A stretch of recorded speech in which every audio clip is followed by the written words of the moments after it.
My dear students, welcome to Advait Education. मैं दीपाली पांडे आप सभी का स्वागत करती हूं अद्वैत एजुकेशन पर। माय डियर स्टूडेंट्स, आज हम अगेन डिस्कस करने वाले हैं साइंस की कुछ स्पेशल ब्रांचेस के बारे में। तो वीडियो को मिस नहीं करना है, लास्ट तक देखना है क्योंकि मैम बताएंगी शॉर्ट ट्रिक्स। क्लियर? चलिए माय डियर स्टूडेंट, देखते हैं आज की पहली ब्रांच क्या कहती है। तो पहली ब्रांच आपके सामने है, दैट इज मैमोलॉजी। क्या होता है मैमोलॉजी हम देखेंगे। बेसिकली मैमोलॉजी जो है जूलॉजी की एक ऐसी ब्रांच है, जूलॉजी कहें या जंतु विज्ञान की एक ऐसी ब्रांच है जिसके अंदर हम स्टडी करते हैं मैमल्स की। किसकी करते हैं? मैमल्स की। तो यदि हम इसमें देखें तो मैमल वर्ड पूरा छुपा हुआ है, याद करने की कुछ आवश्यकता ही नहीं है कि नहीं? मैमोलॉजी में मैमल वर्ड पूरा छुपा हुआ है, तो एग्जाम में तो हमसे गलती होगी ही नहीं। मैमोलॉजी के अंतर्गत हम स्टडी करेंगे मैमल्स की। अब ये मैमल्स होते क्या हैं? ऐसे जानवर जिनके अंदर पाई जाती है क्या? Mammary gland. My dear students, जिनके अंदर पाई जाती है मैमरी ग्लैंड।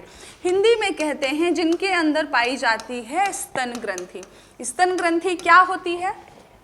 ऐसी ग्रंथि जो मिल्क प्रोड्यूस करती है, यानी कि ऐसे जानवर जो भी मिल्क बनाते हैं, प्रोड्यूस करते हैं, वो कहलाते हैं मैमल्स। एंड मैमल्स की स्टडी करना कहलाता है मैमोलॉजी। तो क्या ही टफ था इसमें, बताओ।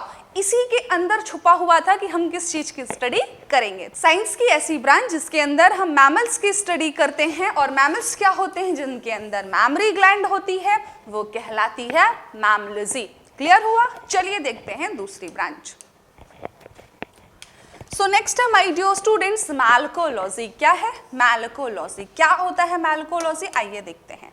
मैल्कोलॉजी साइंस की ऐसी ब्रांच है, अगेन इसमें नाम छुपा हुआ है, जिसके अंदर हम स्टडी करते हैं मोलस्का संघ के प्राणियों की। किसकी? मोलस्का संघ के प्राणियों की। यदि हम मोलस्का संघ के जीवों व कवचों का अध्ययन करते हैं तो कहलाता है मैल्कोलॉजी। बताओ, मैल्को मोलस्का याद रहेगा कि नहीं रहेगा? एकदम इजी है मैम, जैसे अभी बताया मैमोलॉजी में मैमल छुपा हुआ था, ठीक उसी तरह मैल्कोलॉजी में मोलस्का है। दोनों की राइमिंग लगभग मैच हो रही है। मोलस्का संघ के प्राणी क्या होते हैं? जिनके ऊपर कुछ ऐसी शीट्स पाई जाती है। तो basically malacology is the branch which deals with the mollusca. तो हम कैसे याद रखेंगे? हम याद रखेंगे मैल्को मोलस्का। सिर्फ दो वर्ड आप याद रखोगे, आपका काम यहाँ पर हो जाएगा खत्म, क्योंकि नो डाउट दोनों ही लगभग मैच कर रहे हैं, है कि नहीं? तो याद रखने में टफ भी नहीं है। तो यदि क्वेश्चन पूछता है कि मैल्कोलॉजी क्या कहलाता है, तो बड़ी आसानी से आप बता पाओगे, जिसके अंदर हम स्टडी करते हैं मोलस्का संघ के प्राणियों की। क्लियर? चलिए माय डियर स्टूडेंट्स नेक्स्ट देखते हैं। नेक्स्ट है माय डियर स्टूडेंट्स नियोनैटोलॉजी। क्या? नियोनैटोलॉजी। तो नियोनैटोलॉजी जो है कैसे याद रखेंगे, क्या है? आइए देखते हैं। न्यूली बॉर्न बेबी जैसे हुआ तो 1 या 2 महीने तक, यानी कि बेसिकली 2 माह तक या 2 माह से कम की आयु जो है जिन बच्चों की, उनकी जब हम स्टडी करते हैं, सिर्फ 2 महीने तक बच्चों का यदि स्टडी कर रहे हैं, यानी कि क्या हुआ? एकदम छोटे रहते हैं बच्चे की नहीं रहते हैं, तो आप याद कैसे रखोगे? आप याद रख सकते हो नियोनैटो को, आप याद रख सकते हो नैनो से। पूछो कैसे? नैनो का मतलब होता है छोटा। नैनो कार कैसी होती है? छोटी सी होती है, एकदम सबसे सुटेबल, सबसे कम प्राइस होता है कि नहीं? तो नैनो होता है छोटा। नैनो टेक्नोलॉजी क्या है? जिसमें एकदम सूक्ष्म, मतलब एकदम बेसिक, एकदम छोटी चीजों का हम यूज करते हैं कि नहीं? तो नैनो का मतलब ही होता है सूक्ष्म या छोटा। और यहाँ पर आ रहा है नियोनैटोलॉजी, आ रहा है आपका नैनो से राइमिंग मैच करता हुआ वर्ड। तो छोटा, क्या छोटा? एकदम छोटे बच्चे, 1 से 2 महीने के बच्चे जिसकी स्टडी करते हैं हम, वो कहलाता है नियोनैटोलॉजी। बढ़िया था कि नहीं? बताओ, मजा आया ना? यदि आपने यहाँ तक वीडियो देखा है तो एक थम्स अप जरूर बनाएंगे, क्योंकि ये बहुत ही बढ़िया शॉर्ट ट्रिक थी कि नियोनैटोलॉजी को हमने कनेक्ट कर दिया नैनो से, यानी कि छोटी चीज होगी। क्या होगी? दैट इज 2 माह से कम आयु के बच्चों का यदि हम स्टडी करते हैं तो वो कहलाता है neonatology. Clear my dear students? चलिए देखते हैं नेक्स्ट। न्यूरोलॉजी, यहाँ पर मिस्टेक लिखा हुआ है। न्यूरोलॉजी क्या होता है? Neurology is the branch of medicine that concern with the study and treatment of disorder of the nervous system. No doubt neurology आ रहा है, न्यूरो आ रहा है, यानी कि नर्वस सिस्टम से ही रिलेटेड होगा, न्यूरॉन से ही रिलेटेड होगा। तो कैसे याद रखेंगे आप? न्यूरोलॉजी को हिंदी में कहते हैं तंत्रिका विज्ञान। तंत्रिका विज्ञान का मतलब क्या होगा? जिसके अंतर्गत हम तंत्र की स्टडी करेंगे। हिंदी वालों का तो वैसे ही आसान हो गया, खत्म। क्लियर? अब यदि न्यूरोलॉजी है जिसके अंतर्गत हम न्यूरॉन्स की, नर्वस सिस्टम की बातें करते हैं, स्टडी करते हैं, वो कहलाता है न्यूरोलॉजी। तो ये भी इजी था, है कि नहीं? चलिए अगला देखते हैं। सो नेक्स्ट है यहाँ पर ऑस्टियोलॉजी। ऑस्टियोलॉजी क्या है? आइए देखते हैं माय डियर स्टूडेंट्स। ऑस्टियोलॉजी को हम कहते हैं अस्थि विज्ञान। क्या कहते हैं? ऑस्टियोलॉजी को हिंदी में कहते हैं अस्थि विज्ञान। अस्थि विज्ञान आया तो हिंदी वालों का काम हो गया खत्म। तो ऑस्टियोलॉजी के अंदर क्या होगा माय डियर स्टूडेंट? अस्थि विज्ञान के अंदर, अस्थि विज्ञान तो एकदम काम ही खत्म कर देता है भाई, कि अस्थियों का अध्ययन होगा, बोन्स का अध्ययन होगा, है कि नहीं? तो यदि बोन्स का, हड्डियों का हम अध्ययन करते हैं तो वो कहलाता है अस्थि विज्ञान। काम हो गया खत्म। अब बात करें ऑस्टियोलॉजी। यदि ऑस्टियोलॉजी बोला एग्जाम में इंग्लिश मीडियम वालों के लिए, तो आप ऑस्टियोलॉजी में थोड़ा सा है, क्यों ना यार इसका हिंदी नाम याद कर लो, ऐसा तो है नहीं, बहुत टफ है। तो ऑस्टियोलॉजी को हम याद करेंगे अस्थि विज्ञान, और यहीं से काम हमारा खत्म हो जाएगा कि हम जिसके अंदर बोन्स की स्टडी करते हैं, पूरा स्केलेटन सिस्टम की स्टडी करते हैं। तो याद क्या रखना है? ऑस्टियोलॉजी का मतलब है मैम अस्थि विज्ञान। अस्थि विज्ञान यदि पूछा तो वो तो इजी, आप बड़ी आसानी से सॉल्व कर लोगे, बता दोगे, है कि नहीं? लेकिन ऑस्टियोलॉजी वाले क्या करेंगे? वो याद रखेंगे ऑस्टियोलॉजी को अस्थि विज्ञान, और अस्थि विज्ञान के अंदर हम क्या करते हैं? ऑस्टियोलॉजी के अंदर हम बोन्स की स्टडी करते हैं, पूरे शरीर की बोन्स, यानी कि पूरा स्केलेटन सिस्टम की स्टडी करते हैं। तो osteology is the detailed study and structure of bones, skeletal element जो भी होता है, टीथ का function, disease, pathology and the resistance and hardness of bone. Bone की हार्डनेस कैसी है, रेजिस्टेंस कितना है, क्या क्या डिसीज हो सकती है, सारी चीजें जो बोन से रिलेटेड हम स्टडी करते हैं वो होता है ऑस्टियोलॉजी में। क्लियर? तो हम ऑस्टियोलॉजी को बोन से रिलेटेड कर सकते हैं। क्लियर? तो ऑस्टियोलॉजी क्या है? जिसके अंतर्गत हम बोन्स की स्टडी करते हैं। याद कैसे रखेंगे? अस्थि विज्ञान से। अस्थि का मतलब क्या होता है? हड्डियां। क्लियर? नेक्स्ट आया ओडोंटोलॉजी। अरे वाह, ये तो और भी आसान है। ओडोंटोलॉजी का मतलब होता है जिस दंत विज्ञान। हिंदी वालों का काम तो बड़ा आसान है कि नहीं? दंत विज्ञान यानी जिसके अंदर हम दांतों का अध्ययन करेंगे।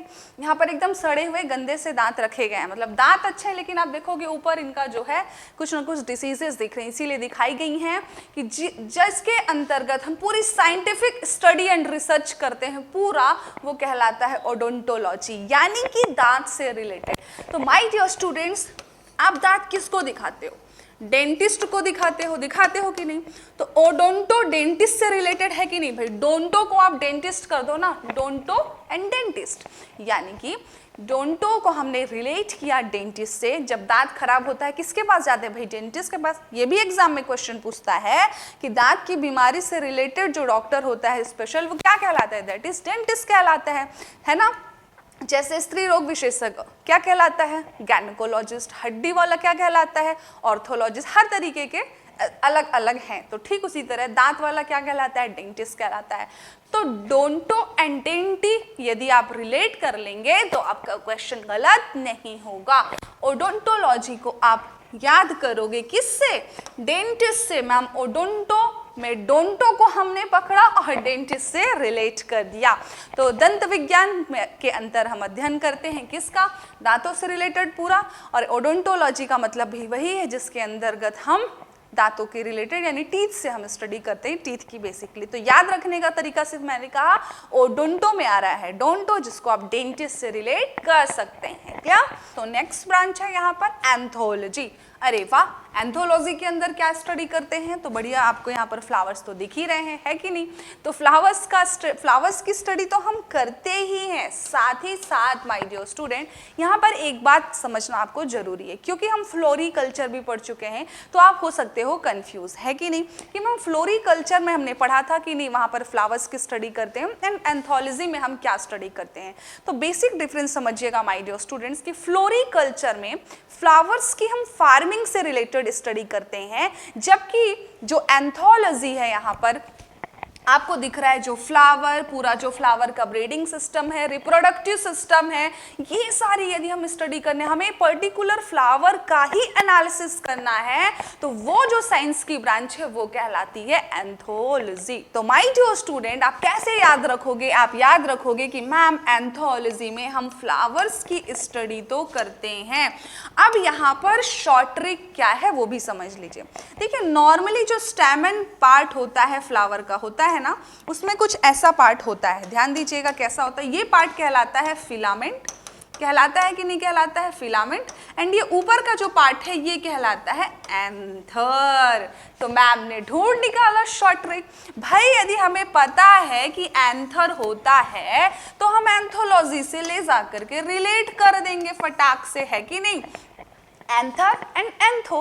तो याद कैसे रखोगे कि फूलों का जो अध्ययन होता है वो किसके अंदर होता है? एंथोलॉजी के अंदर। कैसे याद रखोगे? Anther and एंथो। बताओ, इससे ज्यादा सिमिलरिटी और क्या हो सकती है? इससे ज्यादा इजी और क्या ढूंढ सकते हैं आपके लिए, है कि नहीं? तो आप याद कैसे रखेंगे माय डियर स्टूडेंट? आप याद रखेंगे मैम एंथर बताई थी फ्लावर का एक पार्ट होता है, तो यानी कि चूंकि ये फ्लावर का पार्ट होता है इसलिए एंथोलॉजी जो स्टडी होगी वो भी फ्लावर से ही रिलेटेड होगी। क्लियर? तो एंथोलॉजी को हम याद रखेंगे जिसके अंदर हम फ्लावर्स की स्टडी करते हैं। Study of flowers and flowering plants are called the anthology, जबकि फार्मिंग ऑफ फ्लावर जो होता है वो कहलाता है फ्लोरिकल्चर। तो दोनों में ही डिफरेंस रखना। फ्लोरिकल्चर तो इजी है, फ्लोरी को हमने डायरेक्टली फ्लावर से रिलेट किया था, है ना? एंथोलॉजी को याद रखने के लिए आप एंथर वर्ड को याद रखेंगे। क्लियर? चलिए माय डियर स्टूडेंट, मजा आया ना? चलिए नेक्स्ट देखते हैं। सो नेक्स्ट है प्रोटोजूलॉजी। क्या होता है प्रोटोजूलॉजी? तो बेसिकली नाम पे ही क्लियर हो गया कि भाई आप प्रोटोजोआ प्लस इसको जूलॉजी कर दो, है कि नहीं? प्रोटोजोआ प्लस जूलॉजी कर दो, दोनों में आपने प्लस लगा दिया। तो जिसके अंतर्गत हम प्रोटोजोआ का अध्ययन करते हैं। Protozoology is the study of protozoa the animal, and साथ ही साथ ये term become dated as understanding the evolutionary relationship of the eukaryotic has improved. तो बेसिकली जिसके अंतर्गत हम प्रोटोजोआ का अध्ययन करते हैं वो कहलाता है प्रोटोजूलॉजी। क्लियर हुआ कि नहीं? इसमें तो कुछ भी मैम ऐसा टफ नहीं था जिससे हम बोल सकते हैं। यदि हम देखेंगे तो हम डायरेक्टली रिलेट कर लेंगे प्रोटोजोआ प्लस जूलॉजी हमने कर दिया, यानी जूलॉजी की वह ब्रांच जिसके अंतर्गत हम प्रोटोजोआ संघ का अध्ययन करते हैं वो कहलाता है प्रोटोजोलॉजी। तो ये था आज का डिस्कशन माय डियर स्टूडेंट्स। इसी तरीके से अपना प्यार बनाए रखिए और अद्वैत एजुकेशन के साथ बने रहिए। मिलते हैं नेक्स्ट लेक्चर में।